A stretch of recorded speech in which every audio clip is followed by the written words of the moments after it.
Assalamualaikum warahmatullahi wabarakatuh. Nama saya Alif Gita dengan NIM 19631110066. Di sini saya akan membuat video UAS untuk memenuhi tugas penyuluhan dan pemberdayaan pertanian. Di sini saya menggunakan tema digitalisasi media penyuluhan.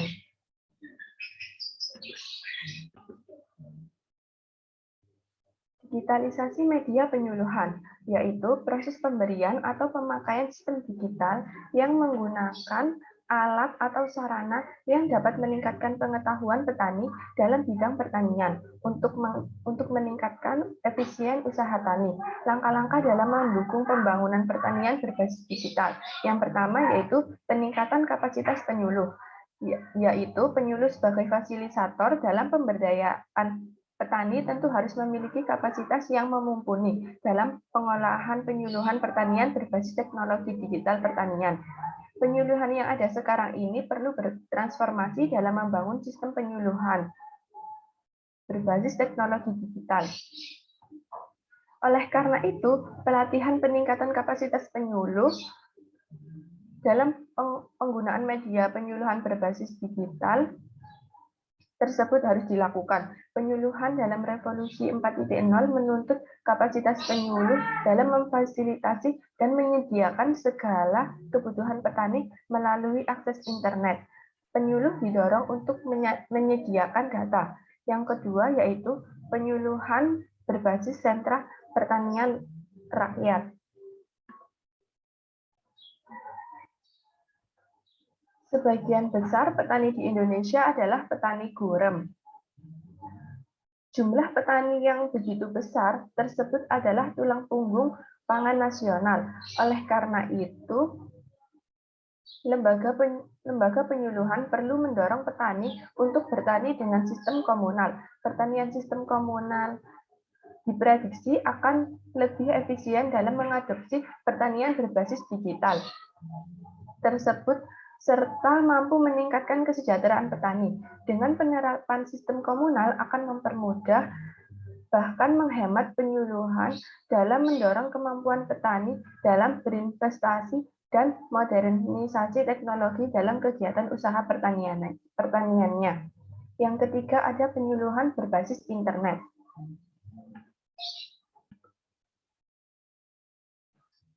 Penyuluhan berbasis internet ini adalah lembaga penyuluhan sebagai penyedia informasi pertanian perlu memberikan sosialisasi berupa pelatihan serta mensosialisasikan kemudahan dan keuntungan mengakses informasi melalui internet kepada petani. Rendahnya pemahaman dan kesadaran petani akan potensi teknologi informasi pertanian akan menghambat pembangunan pertanian berbasis digital.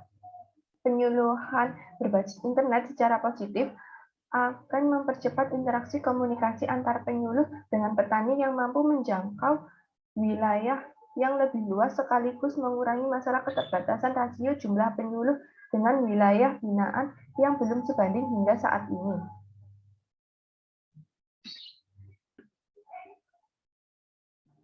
Yang keempat, ada peningkatan infrastruktur dan modernisasi cyber extension.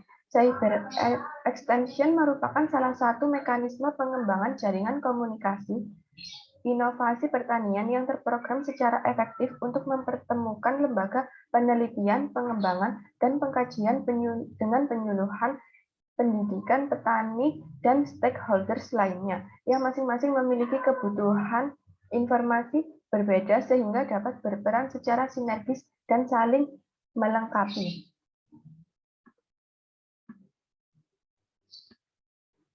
Ada 5 teknologi utama yang menopang implementasi revolusi tersebut dalam bidang pertanian. Yang pertama, basis internet atau Internet of Things. Basis internet sangat diperlukan dalam revolusi bidang pertanian, karena petani dapat dengan mudah mengakses informasi yang dibutuhkan melalui internet. Yang kedua, Sumber komputer atau teknologi IT sangat dibutuhkan untuk membantu petani dalam memudahkan pekerjaannya. Yang ketiga, teknologi 3D printing dapat digunakan untuk pemetaan lahan pertanian. Yang keempat, ada kendaraan tanpa pengemudi.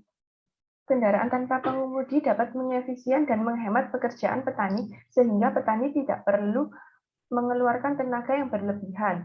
Yang kelima, teknologi robotik yang dapat membantu pekerjaan petani dalam proses perawatan hingga pemanenan.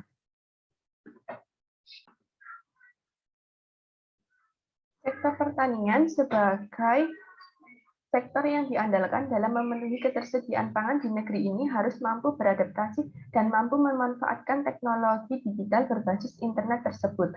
Masa depan pertanian tidak lagi konvensional, namun peranan teknologi berbasis internet akan menunjang kegiatan pertanian seperti memantau keadaan tanah, cuaca, hingga traktor yang siap memanen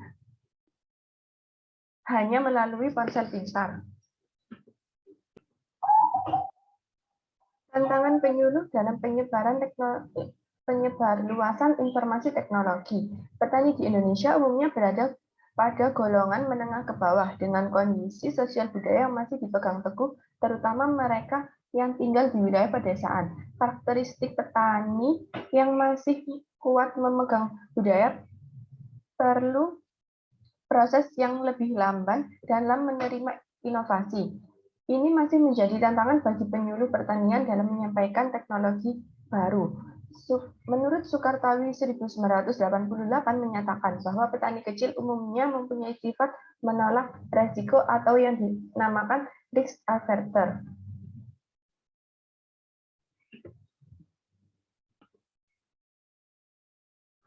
Fungsi penyuluh dalam diseminasi yang efektif dan efisien. Prinsip penyuluhan. Prinsip penyuluhan pertanian adalah mengkomunikasikan secara baik, benar, dan efektif.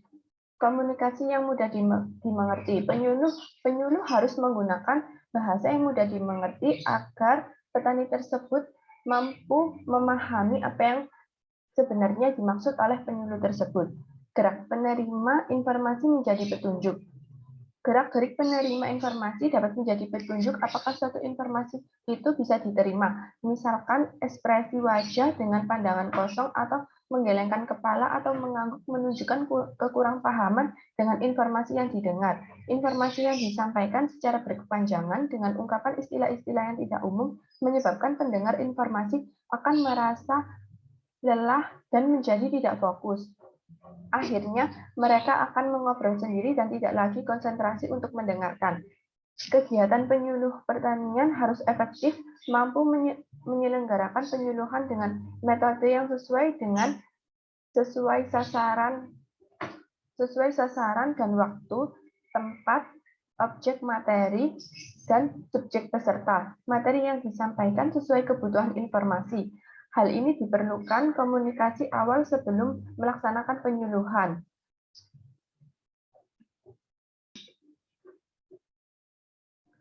Sumber daya manusia penyuluh pertanian di era digital.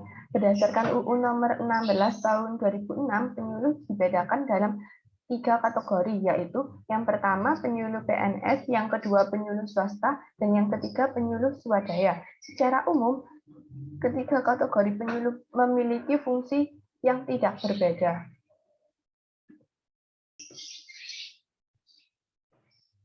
Produk digital yang dapat dimanfaatkan penyuluh. Penggunaan produk digital atau internet dalam menyampaikan dan menyebarluaskan informasi teknologi yang lebih efektif dan efisien dengan pemanfaatan media sosial seperti Twitter, Facebook, Instagram, YouTube, Google, WhatsApp, Telegram, Line, dan berbagai jenis media sosial lainnya.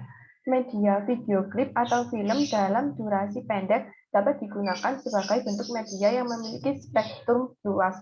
Artinya, dapat dengan mudah dipahami oleh penontonnya dari berbagai tingkat umur dan pendidikan.